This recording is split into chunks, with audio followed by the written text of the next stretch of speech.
Pelane, has there been any developments Yeah. in as far as this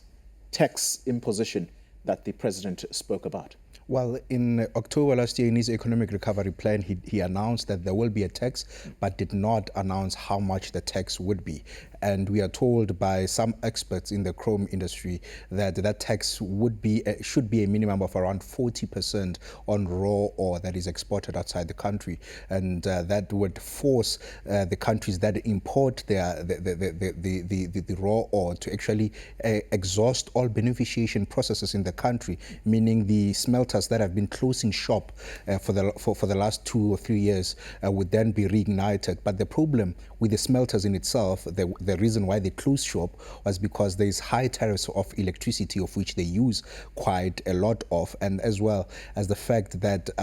there just hasn't been any appetite for beneficiation in the country. So now, with that particular export tax, it would assist the recognition of those particular smelters, because now there will be a need for steel to be produced here in South Africa. Yeah. And talk to us about where the government process is in as far as pushing the issue of local industries that are going to be making sure that they are at the forefront of this beneficiation process. Yes, we do know that the Trade and Industry Department has been leading conversations on that, and around the whole process in itself with the Department of Mineral Resources, of course. Now they've invited stakeholders to come through and engage the government on it, and the process, as far as we understand, is that there are other people like Chrome SA organizations that are saying that that will be a bad move if there's any tax imposed on export, because now that would mean that China, which is the biggest kind of producer of steel, would have less appetite of importing, and that is their argument, saying that it might really ruffle the feathers of South Africa's biggest client. And while we export, it imports about 83% of its ore from here in South Africa, but other people are also on the side, like Save SA Smelters that we've been interviewing and will be interviewing during the course of today, say that would actually just, if government was to put enough infrastructure, allow them, of which it's already allowed, of course, that the smelters in itself would produce or co-generate their own energy and use other renewable resources to create energy. It will allow them to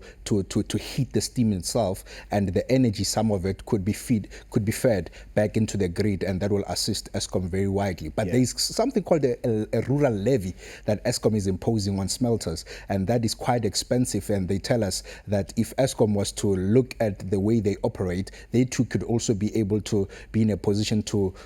generate some income, but at the same time assisting these smelters to operate and creating jobs in the process. Yeah, I remember at some point, Pelane, a conversation I had with the energy minister, Gwede Mantashe, about mining houses possibly being able to generate their own electricity. Has he had anything to say or add to this conversation? Well, not at this particular point. What we do understand, however, that the regulations have been passed. These particular mining houses are now allowed to do their own, it has been gazetted that they are allowed to have their own sources of energy that they are able to produce. And now I think the conversations could be around whether that energy could also be turned to be fed onto the grid, and how that would now, what would that mean for not only Eskom but for communities in the circle who might be able to get some sort of energy from this particular mines and smelters that are operating the belt of your Begersfort in Raskukun and Rustenburg, and as well as here not so far in Witbank. So I'd assume that could be the assistance that government wants to put in, and I think in our storytelling today, that is to measure what progress there has been, and would would extend our invitation for comment to the Minerals Department as to check what role has they been playing so far to this stage to ensure that there is a tax, and if there is a tax, together with trade industry, have they agreed on a value? Is it going to be that 40% that Save SA is talking about, or none as well as Chrome SA is talking about? very important conversation indeed. And the element about China, they are the biggest consumers of raw steel. So it's going to be very interesting to hear reaction from their side. Pelane Phakgadi, thank you very much for letting us through on what is going on in as far as the exporting of raw material in the country is concerned.